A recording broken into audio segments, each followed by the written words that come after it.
Hello and welcome to my channel. In this video we are going to solve multiple choice questions from Polynomials chapter which had appeared in CBSE board exam 2025. Now this video has total 8 questions, so it is a compilation of all the questions that had appeared. You will find each question along with their respective timestamps in the description box below. So let us start with the first question now. If alpha and beta are the zeros of the polynomial 3x square plus 6x plus k such that alpha plus alpha beta is equal to minus 2 over 3, then the value of k is. So here it has been given that alpha and beta represents the zeros of the given polynomial, and we have been given an equation that is alpha plus alpha beta is equal to minus 2 over 3. We have to find out the value of k from the given polynomial. So let us begin by writing the general form of quadratic equation, that is ax square plus bx plus c. Now if we compare the quadratic equation from the given polynomial, we can see that a and 3 represents the coefficient of x square. So by comparison we can say that the value of a is equal to 3. Now if we compare b and 6, we can see that both represents the coefficient of x. So we can write b is equal to 6. And c and k represents the constants, so we can write c is equal to k. Now once we have written this, let us try to find out the sum of the zeros and product of the zeros for the given polynomial. Now the relationship between the given zeros and the coefficients for the sum of zeros is alpha plus beta is equal to minus b over a. This will be equal to minus, from the formula, the value of b is 6 over the value of a is 3. So we get alpha plus beta is equal to negative 6 over 3. Now 6 and 3 go in the table of 3. That is 3 one times, and 3 minus 2 times gives us minus 6. So the value of alpha plus beta we get here is negative 2. Similarly, the relationship between the zeros of the polynomial and the coefficients for the product of zeros is alpha times beta is equal to c over a. Now alpha beta will be equal to the value of c we have got here is k over the value of a we have got here is 3. Now once we have got alpha beta and alpha plus beta, let us look at the given equation over here. Now here we can see alpha plus beta represents the sum of zeros whose value we have got it as negative 2, and alpha beta represents the product of zeros whose value we got it as k over 3. So we are going to substitute the respective values in the given equation. So let me write here. So given alpha plus alpha beta is equal to negative 2 over 3. Now substituting their respective values, in place of alpha plus beta, we have written negative 2, plus in place of alpha beta we have written k over 3 is equal to minus 2 over 3. Now in the next step we are going to take negative 2 on the right hand side. So we get k over 3 is equal to minus 2 over 3. Now minus 2 becomes plus 2. Now let us try to get a common denominator. That is, we are going to write here 2 over 1. Now we are going to multiply 2 over 1 by 3. So 2 times 3 and 1 times 3. So this is going to give us negative 2 plus 2 times 3 is 6 over a common denominator 3. Now this simplifies as k over 3 on the left hand side is equal to minus 2 plus 6 gives us plus 4 over 3. Now here 3 from the denominator gets cancelled from both the sides of equal to sign. So we get the value of k as 4. So for the given polynomial, the value of k here is 4. So here our answer is going to be option D, that is 4. Let us move on to the next question now. Zeros of the polynomial p of x is equal to x square minus 3 root 2x plus 4 r. Now here we need to find out what are the zeros of the given polynomial. Now there are many methods to find out the zeros. I will be showing here 2 methods and I will be preferring the first method over here. So let me show you the first method. Now in the first method, I'm just going to plug in the values of the given zeros in this given equation and see if this p of x becomes equal to 0. Because zeros of a polynomial are the values of x that make the polynomial p of x equal to 0. So let me start with the first given option. I'm going to plug in the value of x as 2. So here p of 2 becomes 2 square. So in place of x we have put 2 minus 3 root 2 times 2 plus 4. Now simplifying this we get 2 square is 4 minus 3 times 2 is 6 root 2 plus 4. So we can clearly see that this is not going to be equal to 0. So this is not going to be our option. So we can discard the first option over here.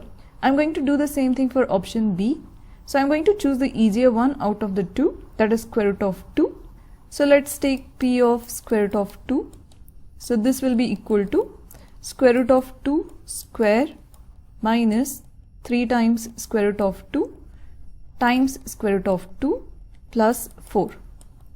So this will be equal to, now this represents the laws of surds or laws of radicals. So here square root of 2 square gives us 2 minus 3 times, now square root of 2 times square root of 2 gives us square root of 4, and square root of 4 is 2. So 3 times 2 is 6 plus 4. So here we can clearly see that this becomes 2 and minus 6 plus 4 gives us minus 2 equal to 0. So this square root of 2 has made the given polynomial equal to 0. So this can be the correct option. Let us check for 2 square root of 2 as well.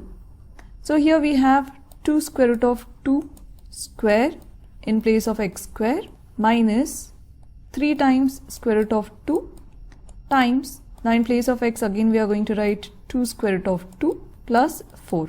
Now using laws of indices we get 2 square, that is 4. So here let me write 4 times square root of 2 square is 2 minus 3 times 2 is 6 times square root of 2 times square root of 2 gives us 2 plus 4. So here 4 times 2 is 8 minus 6 times 2 is 12 plus 4. Now here again we can see that 8 minus 12 is minus 4 and this is plus 4. So this also gives us the value of p of x as 0. So here option B is going to be our answer because these are the two values of x that will make the polynomial equal to 0. So this is one of the methods which I prefer for multiple choice questions, that is substitutions and just checking the values of p of x. So you should be good in multiplication, and if square root or radicals come, then you have to brush up the basics on radicals and surds. Now the second method is a little bit long and it is a traditional method where I am going to use a formula. So let me show it over here. So first of all we are going to write the general form of quadratic equation, that is ax square plus bx plus c. Now by comparing this general equation with the given polynomial, we can clearly see that the value of a is 1 over here, the value of b is minus 3 root 2 and the value of c is 4. Now here I am going to make use of quadratic formula which you will be learning in quadratic equations chapter. So the quadratic formula is given as x is equal to minus b plus minus square root of b square minus 4ac over 2a. Now here we are just going to plug in the values of b, a and c in the given formula. So x will be equal to minus from the formula.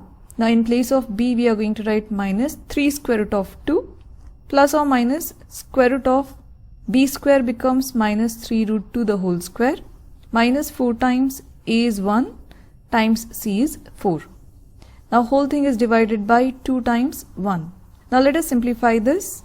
So here we get minus of minus becomes plus 3 square root of 2 plus or minus square root of, now here minus 3 square becomes 9 and square root of 2 square becomes 2. So 9 times 2 gives us 18 minus 4 times 1 is 4 and 4 times 4 is 16. So we get square root of 18 minus 16 over 2 times 1 gives us 2. Now let us further simplify this. So here we are going to get 3 square root of 2 plus or minus square root of 18 minus 16 gives us 2. So we get square root of 2 over 2. Now we have two values of x over here, one with a plus and one with a minus. So here we have written x is equal to 3 square root of 2 plus square root of 2 over 2, or x is equal to 3 square root of 2 minus square root of 2 over 2. Now simplifying this side we get, now using laws of radicals, we are going to add 3 with 1 giving us 4 square root of 2 over 2. Now 2 and 4 divide each other, that is 2 1 times and 2 2 times, giving us the value of x as 2 root 2. Now coming over here, we get 3 minus 1 giving us 2 square root of 2 over 2. Now 2 and 2 cancels out each other, giving us the value of x as square root of 2. So you can see that we have got the two roots or two zeros of the given polynomial as 2 square root of 2 and square root of 2, which is again our option B, which we had got from the first method, that was substitution method. So I prefer the second method if the question comes for 2 marks or more than 2 marks. So if it comes as a multiple choice question, I prefer the first method, that is substitution. If not, you can use this method as well. If you know any other method to solve this question, please drop down in the comment section below. And with this, let us move on to the next question. Which of the following statements is true for a polynomial p of x of degree 3? So for example, here let us consider x, and since it has been mentioned that the degree is 3, it is going to be x to the power of 3. If the degree was 2, it was going to be x to the power of 2, and so on. So here basically they have asked us which of the given statements is true for a cubic polynomial. So x to the power of 3 means it is going to be a cubic polynomial. So the given first statement is p of x has at most 2 distinct zeros, p of x has at least 2 distinct zeros, p of x has exactly 3 distinct zeros, or p of x has at most 3 distinct zeros.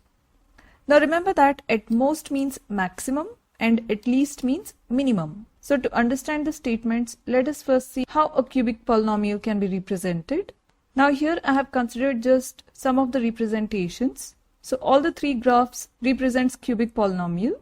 Now in the first graph we can see the cubic polynomial has just 1 0.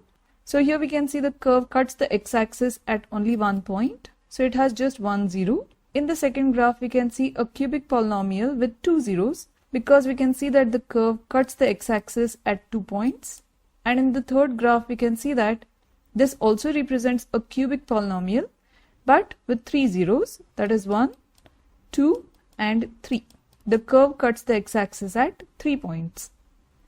So in a cubic polynomial of degree 3, the polynomial can have maximum 3 zeros or minimum it can have 1 0. So out of the 4 options, if we see, option A says p of x has at most 2 distinct zeros. The cubic polynomial can have maximum 3 distinct zeros, not 2. So the first option is incorrect. P of x has at least 2 distinct zeros means minimum 2 distinct zeros, but we can see that the cubic polynomial can have minimum 1 0. So this statement is also incorrect. Now option C says that p of x has exactly 3 distinct zeros, but here we can see that it can have 1 0 or 2 zeros as well. So exactly 3 is also incorrect. So the last option says that p of x has at most 3 distinct zeros. At most means maximum 3 zeros, but minimum it can have 1 0 or 2 zeros. So this statement is correct. That is p of x has at most, that is maximum 3 distinct zeros. So the correct option for this question is option D. Now let us move on to the next question. If the zeros of the polynomial ax square plus bx plus 2a over b are reciprocal of each other, then the value of b is. So let us begin by writing the quadratic equation. Now the general form of quadratic equation is given as ax square plus bx plus c. Now by comparing the given polynomial with the general form, we can clearly see that a is equal to a, that is the coefficient of x square. So here we have written a is equal to a. Now b is equal to b, that is coefficient of x. So we have written b is equal to b. And c is a constant, and here 2a over b is a constant. So we have written c is equal to 2a over b. Now once we have written this, let us write down the sum of zeros and product of the zeros. So for the sum of zeros, we have the relationship between the zeros and the coefficients as alpha plus beta is equal to minus b over a. Now alpha plus beta will be equal to minus from the formula, and the b value we have here is b itself, over in place of a we have a. So alpha plus beta will be basically equal to minus b over a. Now in the question they have mentioned that the zeros are reciprocal of each other, which means if I say a 0 is 2, the second 0 is going to be its reciprocal, that is 1 over 2. Now here, since we have considered alpha and beta to be the zeros of the polynomial, let us consider that beta is equal to 1 over alpha. That is, if we take alpha and beta as the zeros, they are going to be reciprocal of each other. So beta will be equal to 1 over alpha. Now once we have got this, let us plug in the value of beta in sum of zeros. So we get alpha plus 1 over alpha is equal to minus b over a. Now once we have got this, let us focus on product of zeros. Now the product of zeros is given as alpha times beta is equal to c over a. Now alpha times beta is equal to, now here we have the value of c as 2a over b. So in place of c we have written 2a over b. Now the whole thing gets divided by a, and the value of a we have here is a itself. So this fraction becomes 2a over b. Now the whole thing divides by a. Now in the next step, 2a over b, the numerator stays the same. Now the division becomes multiplication. Now here this was a over 1. So when we are taking it up, it flips and we get 1 over a. Now here a and a divides itself, giving us alpha times beta is equal to 2 over b. Now here, since we have considered beta as 1 over alpha, we are going to replace beta over here, and we are going to write alpha times 1 over alpha is equal to 2 over b. Now here alpha and alpha divides each other, that is alpha 1 times and alpha 1 times, and b goes on the other side of equal to sign and multiplies with 1, giving us b is equal to 2. So basically in the question they had asked us to find out the value of b, and the value of b we got over here is 2, and that is by using only the product of zeros. The sum of zeros was not necessary. So using product of zeros we have got the value of b as 2. That is option A. Now let us move on to the next question. The value of x for which the polynomials 9 minus x square and 6x plus x square plus 9 vanish simultaneously is. So here we have been given two polynomials, and we have to find out the value of x in such a way that this polynomial will become equal to 0 when you plug in the value of x here, and at the same time for the same value of x, the second polynomial also should be equal to 0. So here I am going to consider the first polynomial 9 minus x square and equate it equal to 0 and get the value of x. So 9 minus x square is equal to 0. Now I am going to take minus x square on the other side of equal to sign. So it becomes plus x square is equal to 9. Now taking square on the other side of equal to sign, we get x is equal to plus or minus square root of 9, giving us the value of x as either plus 3 or minus 3, because square root of 9 is 3. Now here if you look at the options, we have plus 3 also and minus 3 also. So one of the two options is correct. So let us check which of the options is correct. So let us check for x equal to 3 now. So when x is equal to 3, we have considered the first polynomial, that is 9 minus x square. This is equal to 9 minus, in place of x we have put 3, so 3 square. So 9 minus 3 square gives us plus 9. So 9 minus 9 gives us 0.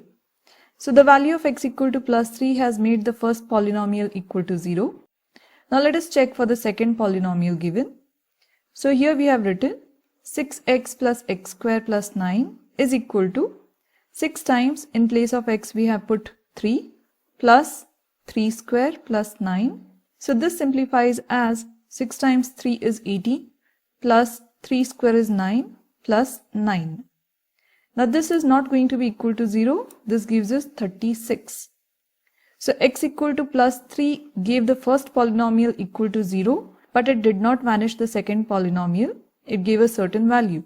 So let us check for x equal to minus 3 now. So here for x equal to minus 3, we have taken the first polynomial, that is 9 minus x square.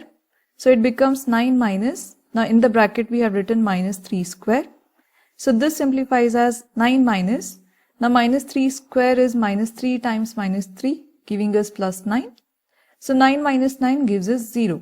So x equal to minus 3 vanished or made the first polynomial equal to 0. Now for the second polynomial, we have written 6 times minus 3 plus minus 3 square plus 9. Now 6 times minus 3 is minus 18 plus, now minus 3 square again give us plus 9 plus 9. So this becomes minus 18 plus 9 gives us minus 9, and minus 9 plus 9 gives us 0. So x equal to minus 3 makes the first polynomial vanish, that is equal to 0, and it also makes the second polynomial vanish, that is equal to 0. So here the value of x should be x equal to minus 3, that is option D. Now let us move on to the next question. If negative 4 is a 0 of the polynomial p of x is equal to x square minus x minus 2 plus 2k, then the value of k is. So let us begin by writing the quadratic equation. So the general form is given as ax square plus bx plus c. Now again by comparison we can say that the value of a here is going to be 1 because a represents the coefficient of x square and here 1 represents the coefficient of x square. So a is equal to 1. Now b value is going to be negative 1 and c value is going to be negative 2 plus 2k. Now once we have got the values of a, b and c, let us write down the sum of zeros and product of zeros in terms of zeros and the coefficients. So here we have written for sum of zeros alpha plus beta is equal to negative b over a. Now negative from the formula, and in the place of b we have written negative 1 over the a value is 1. So alpha plus beta will be equal to minus of minus becomes plus 1. Now similarly for product of zeros, alpha times beta is equal to c over a. Now the value of c given here is minus 2 plus 2k over the value of a is 1. So alpha beta becomes equal to minus 2 plus 2k. Now here negative 4 is a 0 of the polynomial. So here you can take the value of alpha as negative 4 or beta as negative 4. I'm going to take the value of alpha as negative 4 over here. So here assume alpha is equal to negative 4. Then in place of alpha we are going to write negative 4 plus beta is equal to 1. Now taking negative 4 on the other side of equal to sign, we get beta is equal to 1 minus 4 becomes plus 4. So the beta value we get here is 5. Now once we have the value of alpha and beta, let us look at this equation which we have got from product of zeros. So here in place of alpha we have written its value, that is negative 4. Beta value we got it as 5. So negative 4 times 5 is equal to minus 2 plus 2k. Now minus 4 times 5 gives us minus 20 is equal to, now we are going to expand this bracket, that is minus times 2 gives us minus 2 and minus of plus is minus gives us minus 2k. Now we are going to exchange the places of minus 2k and minus 20. Now minus 2k comes on the left hand side and minus 20 goes on the right hand side. So minus 2k becomes plus 2k is equal to minus 2. Now minus 20 becomes plus 20. Now further simplifying this, we get 2k is equal to 18. Now taking 2 on the other side of equal to sign, we are going to get k is equal to 18 over 2. Now 2 divides 18, that is 2 1 times and 2 9 times is 18.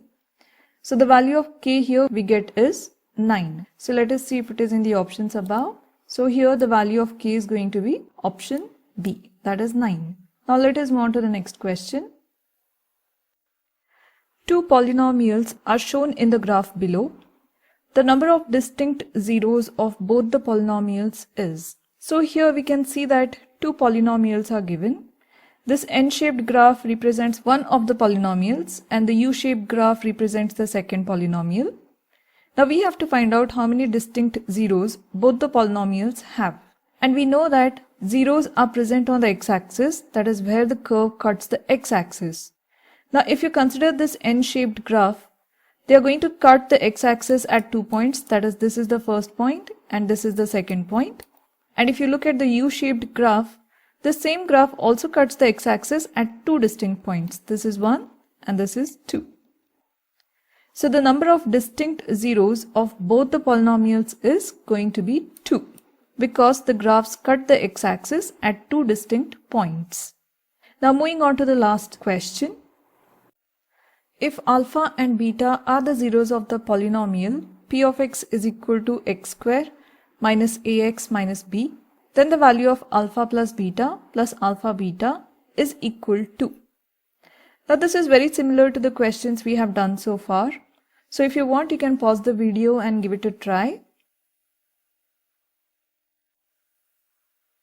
So let us begin by writing the general form of quadratic equation first, which is ax square plus bx plus c. Now by comparison, we can say that the value of a is going to be 1, the value of b is going to be minus a, and the value of c is equal to negative b. Now once we have got this, let us write down the sum of zeros and product of zeros. So sum of zeros is given as alpha plus beta is equal to minus b over a, which is equal to, now minus from the formula, and b is given as negative a, over the value of a we have is 1. Now alpha plus beta will be equal to minus of minus a, that gives us plus a. Now here product of zeros is alpha times beta is equal to c over a. Now alpha beta will be equal to value of c is negative b over the value of a is 1. So alpha beta will be equal to negative b. Now once we have got alpha plus beta value and alpha beta value, we are going to plug in this given expression. So here we have written alpha plus alpha beta is equal to, now in place of alpha plus beta we have written a plus, now alpha beta value we have is negative b.